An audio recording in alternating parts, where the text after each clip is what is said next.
Road crashes are now having a significant impact on the operations of the St. Anne's Bay Hospital in St. Anne. Just yesterday, a woman died in a three-vehicle crash along the Pear Bottom main road in the parish. Shamela Pullen reports. Since the start of the year, St. Anne has recorded 10 fatal collisions. This has resulted in some 13 deaths. And if I should give a breakdown, we have had the loss of life of 2 pedestrians, 4 motorcyclists, 2 passengers, and 5 drivers.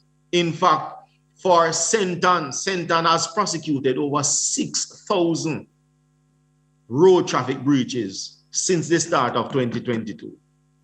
In fact, for 2021, the entire era recorded close to 60,000 road traffic prosecutions. But the police are not the only ones who have their hands full. Dr. Patrick Wheatle is the Regional Technical Director for the Northeast Regional Health Authority, under which St. Anne's Bay Hospital falls. He's concerned about the number of motor vehicle crashes in the parish and pointed to the impact on health care. One patient alone can utilize all of the resources within the A&E over a period of time.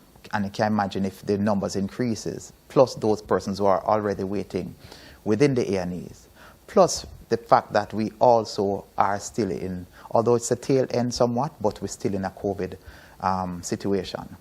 So can imagine what happens in an A&E on a day-to-day basis.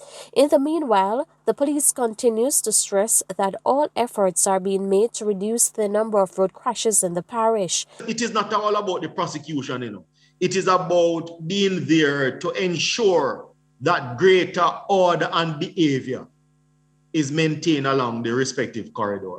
But I want to remind our drivers that you too have a role to play. Once you get around that steering wheel in terms of your driving, you are no longer in charge of yourself. It is you, it is your passengers, it is the other road users. Shamela Pullen, TVJ News.